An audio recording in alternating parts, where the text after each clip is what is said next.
Hi, my name is Ahmed. Today in WorldsMate we talked about Javanese culture. Don't forget to like, subscribe, and comment. Share. Halo Sobat Fox, hari ini Mutia barengan sama Worldmates. Dan Worldmates ini adalah program kolaborasi antara Fox Radio Jogja dan juga IESEC UPN Veteran Yogyakarta yang sekarang lagi punya program Happy Bus. Dan hari ini kita punya 4 tamu yang dari luar Indonesia dan mereka akan kita ajak ngobrol-ngobrol soal Javanese culture alias sedikit tentang culture yang ada di Jawa, khususnya ada di Yogyakarta. So, welcome to our guest. Yay! Hi guys. So maybe you could introduce a little bit about yourself, maybe starting from Iman. I'm Iman and I'm from Pakistan and I'm 22 years old and I'm part of the ISAC Global Volunteer Program called Happy Bus 2025. Okay, that's Iman. And then there is in the back. Hello everyone, my name is Ahmed. I'm a 21-year-old university student from Tunisia. It's like a North African Mediterranean country. And I'm an exchange participant for the Happy Bus program. Okay, then. Hello everyone, my name is Emma. I'm come to Georgia as a volunteer for the Global Volunteer of ISAC and I'm really excited to be here today.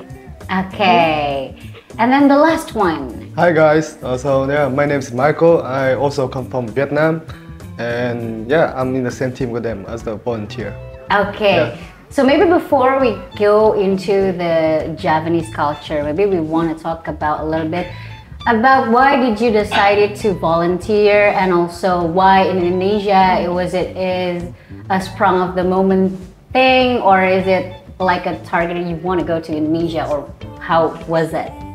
So it did start off as a spur of a moment thing, but later on I found out that people in Indonesia were very warm and welcoming. I heard a lot about how Yogyakarta specifically is deeply rooted in tradition, art and community, and that was what drew me in this city specifically.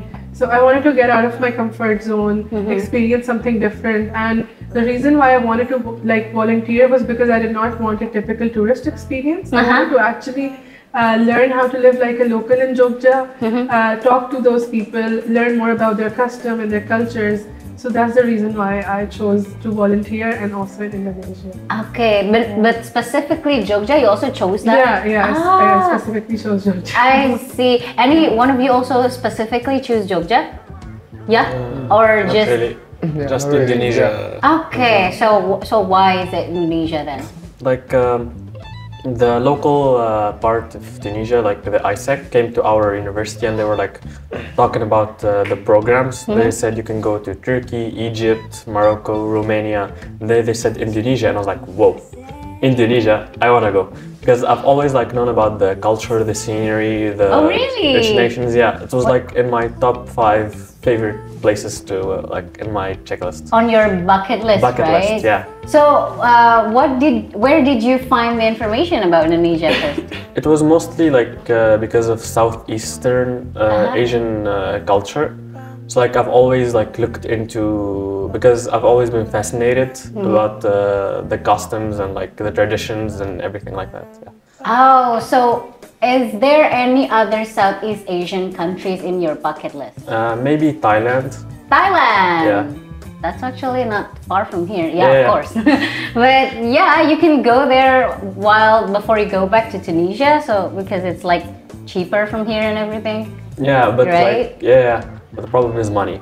So Yeah. that's always. Yeah. If I had it, I would go to Okay, so Southeast Asian brothers and sisters.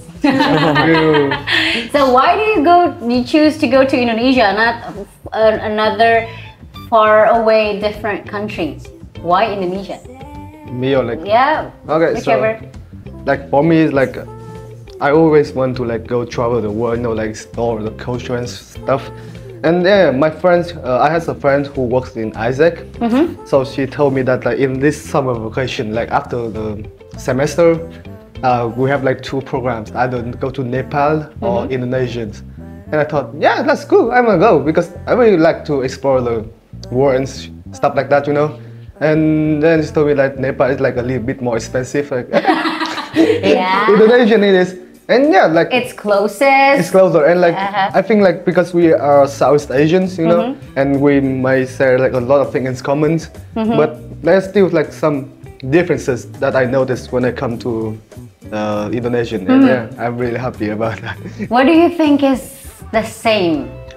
Well, like the hospitality, you know, Hospitality? yeah, hospitality, Uh-huh. and the way we treat each other is a way with kindness, and it's very warm. It's like since I come here, I always felt like at home, you know. Okay. I get a lot of help from the local people, and Yeah. they always try like to talk with me, like to know more about Vietnam, and I'm really happy about that. Okay. When we talk about people in Southeast Asia, we mostly look kind of the same.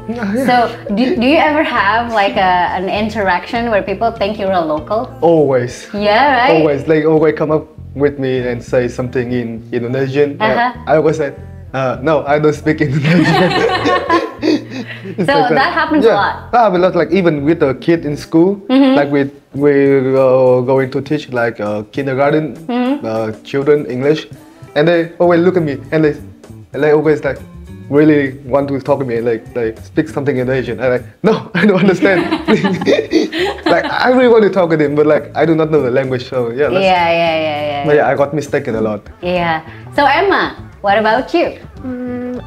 Actually, I choose like randomly country because I don't know what country I want to go. Because I just want to like get out of my country, get out of my comfort zone. So like I asked my friends, and he worked in ASEC, and last year he also came to Indonesia to do this project, and he told me that maybe I will like this project because he see that it's good for me. Yeah. Oh, because he thinks you like it. Yeah. Okay. Now, what are the programs that you guys have been doing in Indonesia? The volunteering part, especially. So the program Happy Bus involves us going to different schools and different villages and interacting with the local kids over there. The ages are different. We have been to elementary school, kindergarten, and middle school. It's really nice interacting with the locals they're really fascinated to learn from us, and they really like interacting with us.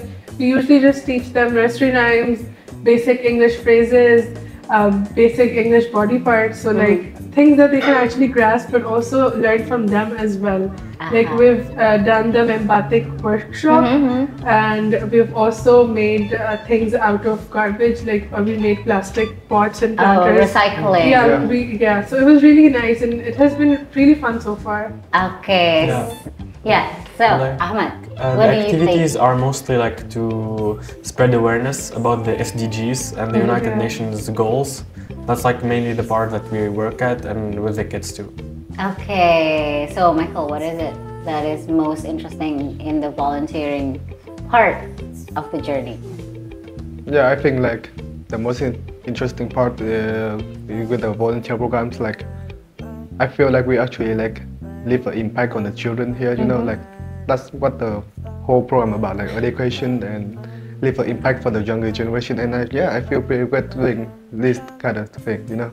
Okay, so volunteering feels good, right? Yeah, it's really It good. always feels good to ourselves. It's not about the giving part, but we are also receiving a lot, right, with Yeah, that's volunteering. true. Yeah. So Emma, what do you think about the volunteering part of this journey? I think it's really interesting because I love teaching children. I love teaching kids. I love playing with them.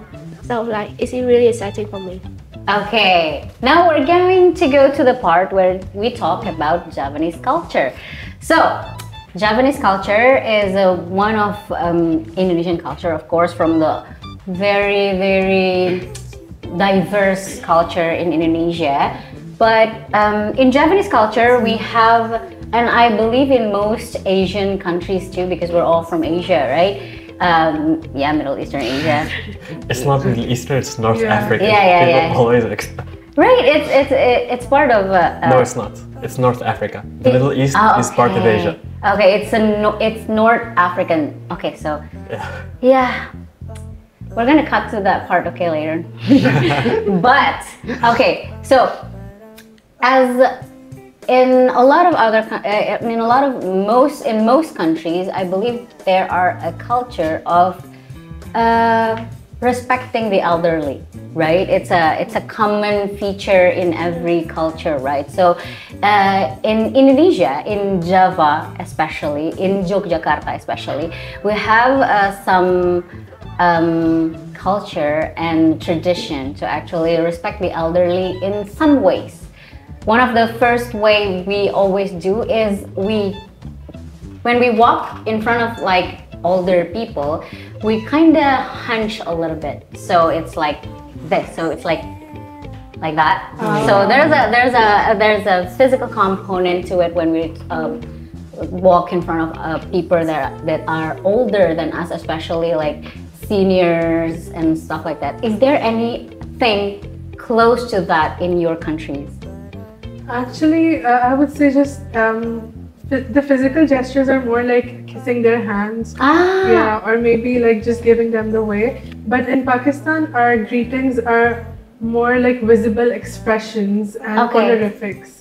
Like the words that we use specifically for elders are different. We do not refer to them by their names. We use uncle or aap. It's a common word to refer people with respect. And generally just they're the highest priority in our houses, like specifically. Like everyone has to greet them first. It is out of respect. You have to stand up whenever they enter the room. You have to let them have the first bite, like when you're having dinner. That's the same here.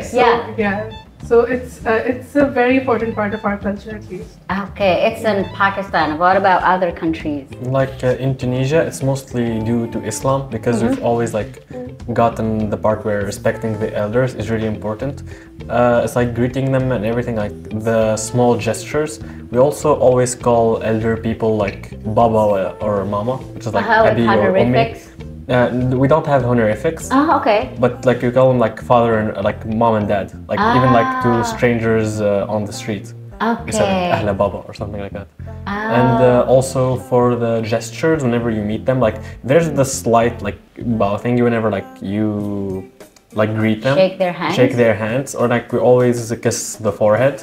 Oh, that's like, also what we do here. Yeah, we also have that. Maybe it's more like an Islamic thing than a cultural thing, right? Because we also do that, especially to teachers and uncles and aunties and everyone older than us. Is it also a thing in Vietnam? Like the kissing thing? No. No, we do. So like in Vietnam, like we have some level of languages, like the level of what you say, formality. So like when we talk to the elder, like the older person than us, we change our pronouns. It's like normally like I in Vietnamese can have like different words for I. So it's like con, cháu, tôi, bạn, mày. So it's there's 5? Yes, there's a lot. Wow. It's a lot. That's a lot. And it's differentiates between the relationship between me and the person I'm talking with. So if I'm talking with my brothers or like my father, I would use like em or con. So it's like really so like I'm the higher. I'm the lower level, So in Vietnam we have so many pronouns. Depends on the relationship between the talker and the speaker, the talker and the listener. We actually have that in Javanese language. So Javanese language has 3 levels. So the lower one is called ngoko, and the middle one is kromo madyo, and the higher one is kromo inggil. So those 3 types is also differentiated by who we are talking to. So if it is a person with prominence in society, or if it's a public figure, or is it an older person, we also talk in a very different level of languages. So that exists in Vietnam. That exists in Vietnam. Wow. And like when you like do the handshake or something, you have to do with the both hands. Like when you shake people's hand, let's older hand, you should like the hand you shake and then the another hand you have to shake. Like this? Yeah, like this. Or like do like if you want to drink with them and you have to like pour the wine, you have to do like on the both hand. It shows more respect. Yeah, it shows more respect. Yeah. Okay, that's very interesting, right? Like, Yeah, I don't know. I never knew that Vietnam also have a different language levels. Like, it's actually one of the things that we want to talk about, but later on. After the one we're like bowing a little bit when talking to elders, we also offer elders first to eat Yeah. in the table. Yeah, So we do. it also happens in Vietnam. Yeah. Yeah, so it's actually a pretty common Yeah. thing, right? To let the elders first to eat Yeah. first, and then the younger part of the family or the younger part of the whatever we're doing that day eats after them, right? Yeah. Oh, it's pretty much the same. I don't expect that, but so also the kissing of the hands is also maybe it's more of an Islamic thing, right? Yeah. Because sometimes in here we are making it as before we want to go out of the house to our parents, like we have to do that as a permission, as asking for permission to go out. So is it also always every time we meet an older person, or how is it in your countries? It's not specifically like you have to always do it, especially like in the sense of permission. It's basically like when you're greeting them after a really long time, or just like maybe you're coming back from school or college or work, so you just greet them that way. Okay, it's a form of like a general greeting, right? For the elders specifically. Okay, what about in Tunisia? Yeah, like that too. Just say same as Pakistan. Like, Oh yeah, whenever, maybe like, it you is come- because Indonesia is also a very with a very large Muslim population, so it adheres to a lot of the customs. Yeah, the Islamic custom. The custom of Islam, so maybe it's the same because of that, right? So the languages. So in Vietnam, we know that they also have different languages and formality and politeness to different, to older people, to strangers, to people we know closer or not really close. What about in Pakistan and Tunisia? Is there any language differences? The language in itself does have a formal level to it if you're talking to someone out of respect. But it's not completely different. Like you just change the pronouns. Like the way to refer you is aap or tum. Tum is more informal. Aap is more formal. Like out of respect, if you're talking to someone elderly or just someone out of respect, you have to use aap.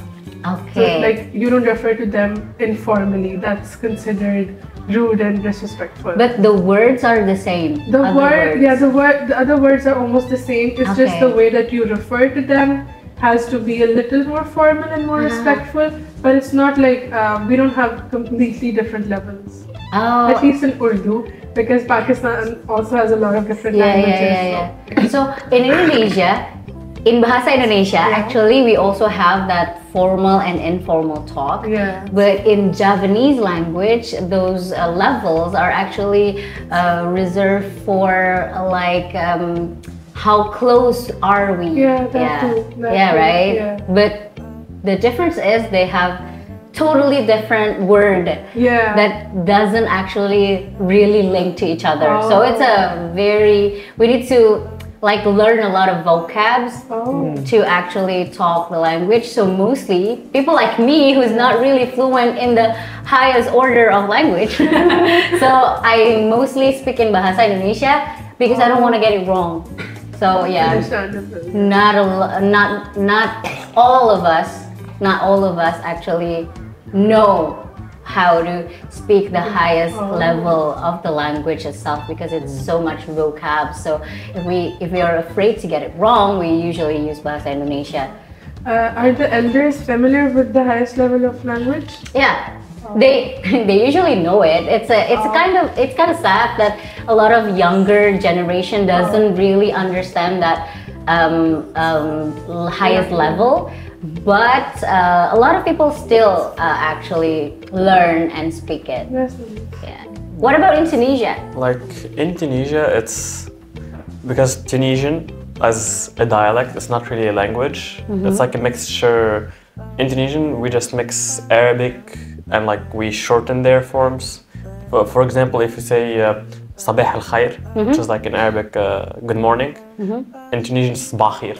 So everything you just like shorten it and compound it.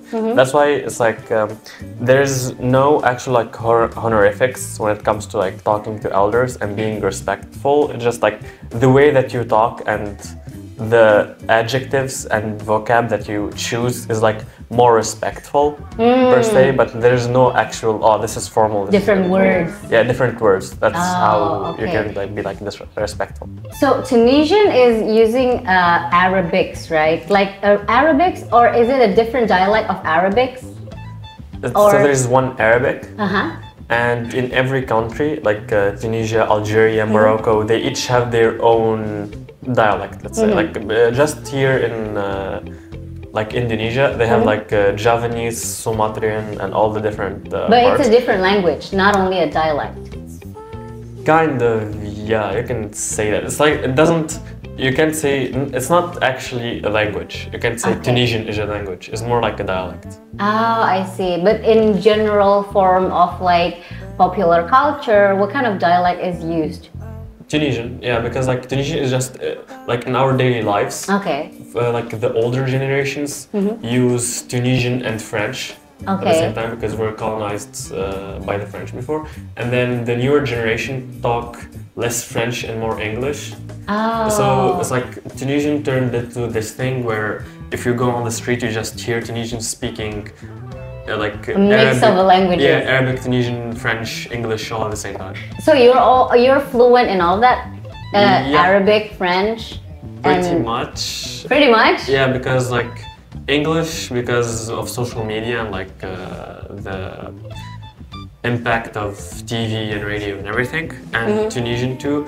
And French, I can understand pretty much everything, but in my circle, we don't really speak French because we don't side with the colonizer. Yeah. And, like in my friend group, if you speak French, you're gonna get bullied, Okay. like for fun. Yeah, that's a very actually complicated relationship between the countries and also the languages that it actually adapt, because some words are like from borrowing the words, right? Yeah. But it's a little hard to like differentiate in between them, right? Yeah. Because in Bahasa Indonesia we also have a lot of borrowed words from Arabic and also from The Urdu, Dutch. I think. A lot of different influences. Urdu is also borrowed from Arabic and Persian. It's like a mixture of it. So yeah, there's a lot of borrowed words that we like simplify into Bahasa Indonesia. So it's a very common thing actually in here. But I think for Vietnam, there's a lot of is there the same but with Chinese, or Yeah, you could say that, like, because we were colonized by the Chinese. yeah, there's always that relation, right? Yeah, and like you could say that it's like two different Vietnamese. Like we call it chữ Hán, but like tiếng Hán to tiếng Việt. You know, like tiếng Hán is like mostly originate from Chinese, and tiếng Việt is like the new language of Vietnamese. It's kind of like that. So yeah, like nowadays people use tiếng Việt most of the time, but like there's still some certain word that stem from Chinese. Yeah, and we also like we also influenced a lot by the French. When we share a lot of words in common with the French, it's like butter. It's the same thing, or like beer, and yeah, we share a lot of the Is that languages. also how French baguette gets into banh mi? What? French baguettes Ah, No, baguette. no. into banh mi, No, right? bánh mì is like pain du mì.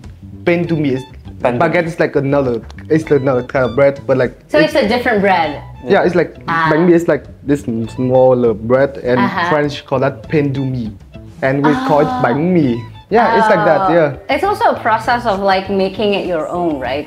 Not from the colonizers. yeah, it's not, Yeah, exactly. It's ours. Right? Taking it to make it your own, right? yeah, kinda. And like funny enough, like back in the day, Vietnamese people, well, we used to use like character like Chinese people, you know. But when the French came to Vietnam, they like they brought with them the Latin, the Language? Latin alphabet. Yeah, the Latin alphabet, So that's how, like in Vietnam, even though we were influenced a lot by the Chinese, and but like we use different alphabet. But there are two alphabets. No, not kind of. No? Now we just use one, the Latin Oh, one. that's why they have like the signs on around the Yeah. right? Yeah, it's around indi- the alphabet because- there are yeah, signs. Like that's the sign is indicate the tone of the word. Ah, I Because see. yeah, we just like Chinese, we are a tonal language. So like Yeah, very tonal. a word can mean different thing based on the tone of your based on the tone of the word. So those signs Yeah. are how do you sound it? Yeah, that's right. Ah, very interesting. I learned so much from you guys. It's also, we also have a philosophy, the last one before we go into the games. We also have a lot of philosophies actually, but two of the more prominent. One is called Unggah Ungguh, and the other one is called Andap Asor.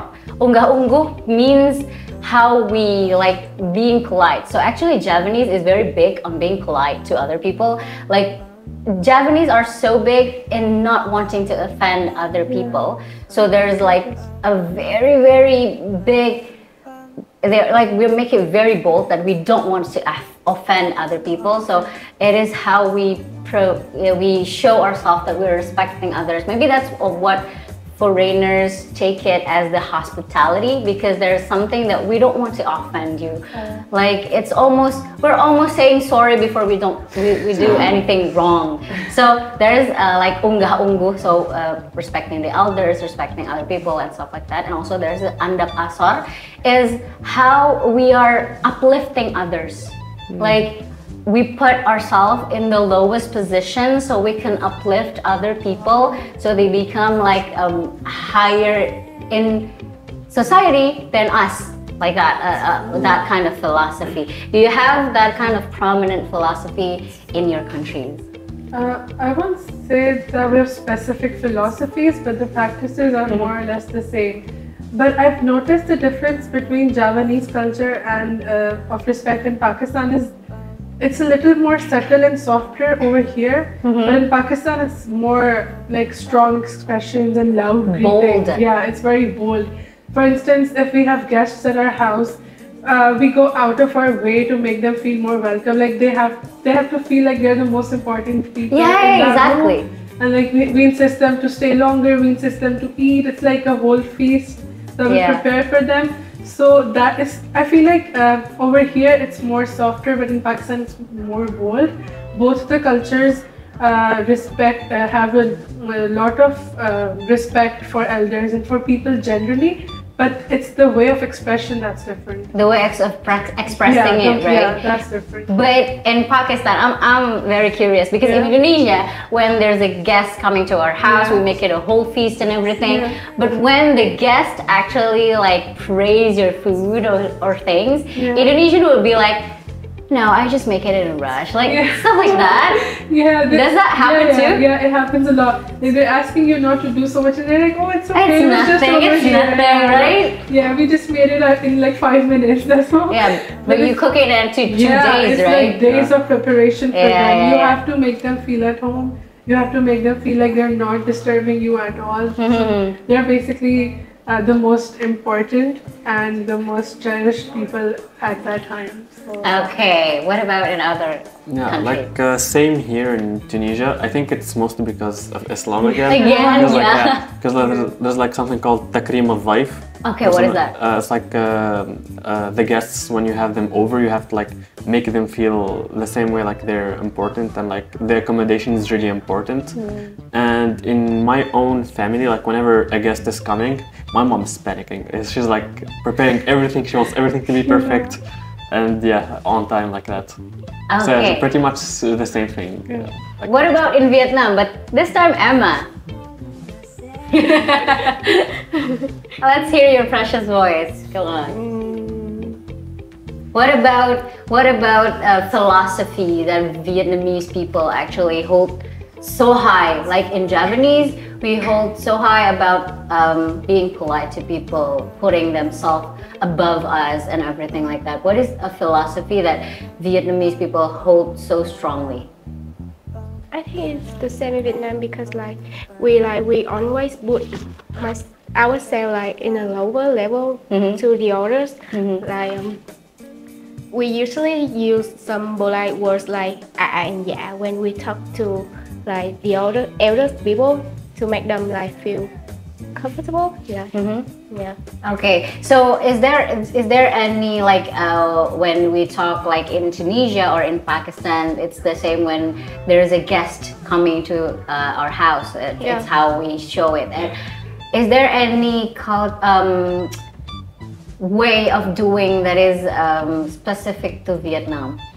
Yeah, when the guests coming to our house, like in my own family, my mom usually like do everything and like the guests just sit here and like talking with me or talking with the elders people in my family, and me and my mothers will do everything and to make the guests like feel comfortable and feel happy.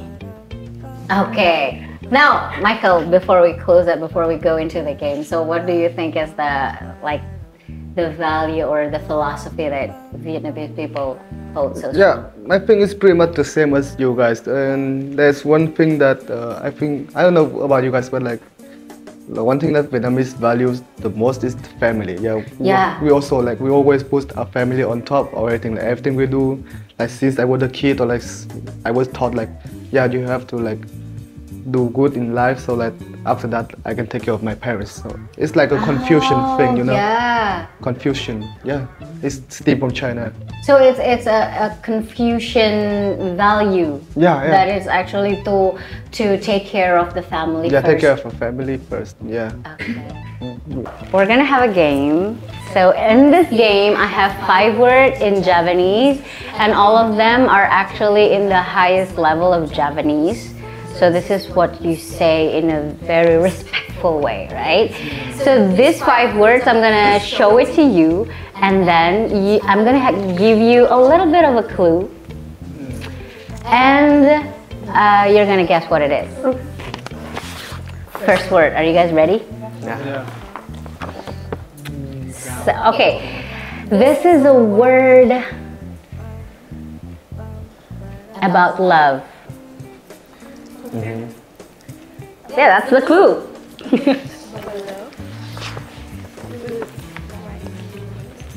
Yeah, you have to guess what it is.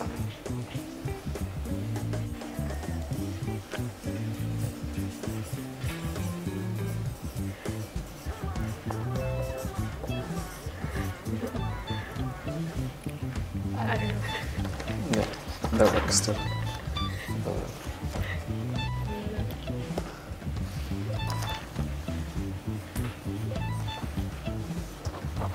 Okay, you guys are ready? Yeah. Let's go. 1, 2, 3. Yeah, let's go. Okay, so Emma is baby, Ahmed is marriage, yeah, Eman is partner or spouse or significant other, and Michael is wife or mother. It's Emma. This is how you call your significant other. Oh. It's genderless. So. No, it's our significant other. This is our partner. So it refers to like the wife too? The wife too. It can be the wife, it can be the husband. It's actually a gender neutral word. Baby as in the partner, yeah, baby. but this is a one of my favorite word actually, because garwo, the way we read it, it's garwo. So in Bahasa Jawa, the A sound sometimes becomes an O. Oh, garwo. Yeah, this is what we read it as garwo, and the philosophy behind it is very beautiful, because garwo there is an abbreviation of sigaraning nyowo, which means my soulmate. Which means when my soul is break into 2 parts, you have the other part. So that's a very beautiful, That is sweet. yeah, word that I personally really love it. Yeah. Ready for the next word? Yes.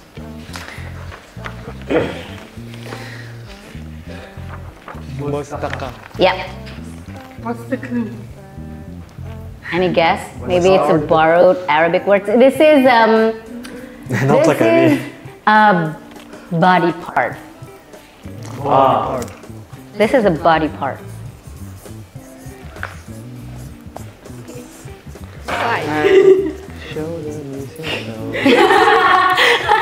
Yeah, you guys been teaching nursery rhymes, right? Yeah. Okay. Okay, you guys ready? Yeah. Wait. Okay. Body parts. Body parts, yeah. One of the body parts. One of the body parts. Yeah. I just read them. Yeah, that's okay. Maybe you guessed it so I think right. I got it wrong. So it's mustache Yeah. and it's heart. Which one do you choose? Why do you have to? Why do you have to? Is that the one of them? I think. Oh, and then cheek. It is one of them. It is one of them. I think it's the heart. No, it's a head.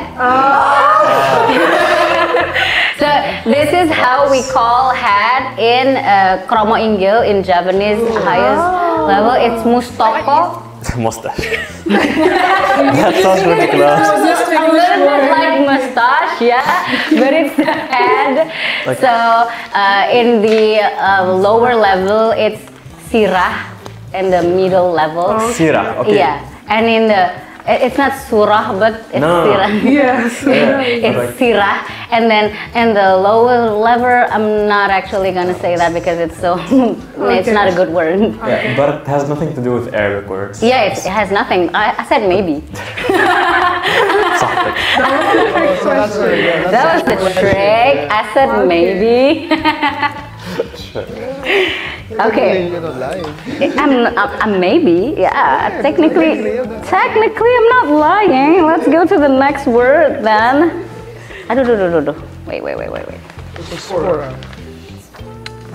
Here we go. Gemma. Mati. Clue.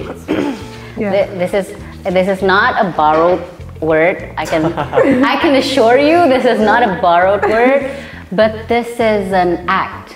An act? Yeah, Act. an act. So it's a verb. Art. Something you do to another person.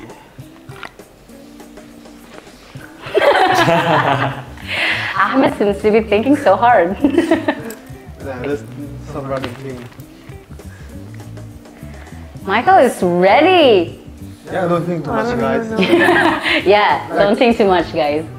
We don't know the word, so there's no way we Yeah, This- yeah. This doing is just something. like learning the words actually. Just do some random Yeah, it is an act. Give me 2 hours, I still cannot figure it out. Yeah. Why is anyone writing paragraphs? Okay. Greet with love, gift, greet, and hug. It's a little bit more complicated than all of those, but it is an act. Gemati is the way you care about a person you love, with the little hint on how you are very detailed on how you care about them. So how you care about the person you love, but you do it with such care and detail, that's called gemati. It's very, very beautiful. Gemati. Okay, we have 2 more words. This one is kind of also one of the culture in Javanese and in Yogyakarta. So yeah, it is one of what we do as a society. Wow, that's hard, huh? Can you? That's, A little more. that's maybe a value. Can you repeat, please? That's what we do in society, as we hold it as one of our values, and that's also an act.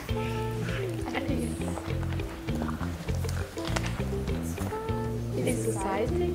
Nah, it's With other people in our maybe like neighborhood. values of the society. It's an act, it's like a word. Yeah, it's an act, and it's a value in society, and it is what you do with other people you're close to. Okay, this is very long. Let's go. It's an act. No, it's not. No, don't change that. It's okay. It's okay. You said that you cannot actually get the word right, so that's that. If I know it's wrong, I have to try again.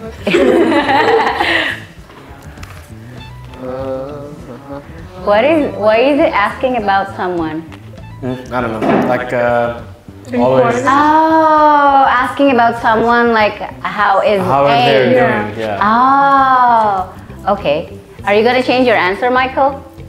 I'm thinking. Yeah. Okay. Provide. Go ahead. Provide. There's a D. Provide, protect and provide.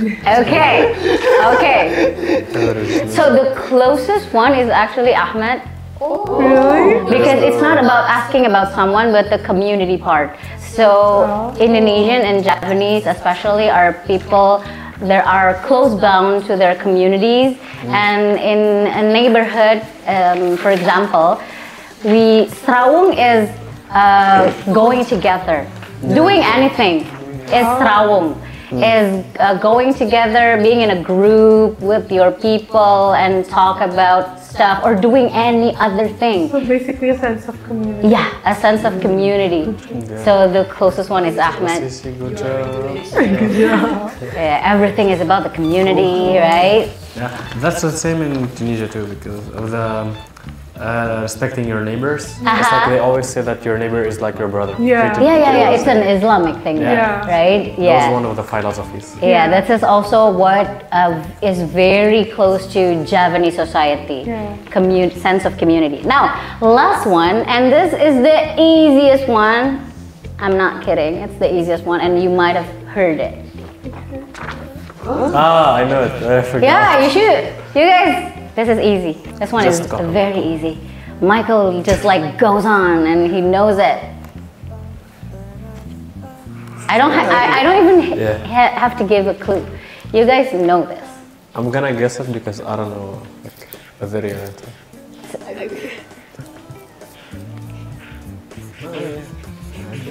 This is easy. This is the easiest one. I don't know if I'm getting it right, but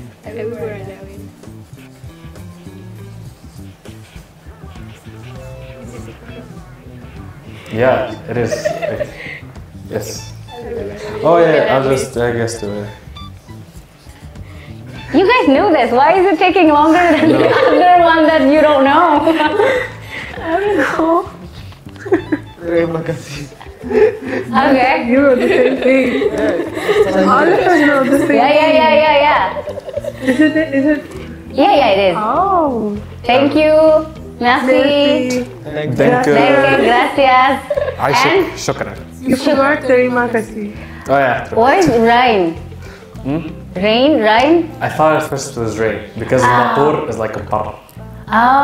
Rain in here is hujan. Gujan. Hujan. Hujan. So yeah, it is thank you. So I thank you all for playing and talking with us. It was very fun. Thank you very It much. was really nice talking to you Like too. Ya, so tadi Sobat Fox ya, kita udah ngobrol-ngobrol barengan sama teman-teman di Worldmates. Nanti habis ini kita akan ketemu di episode selanjutnya. Dadah, bye. Bye guys. Thank you for watching. Matur nuwun.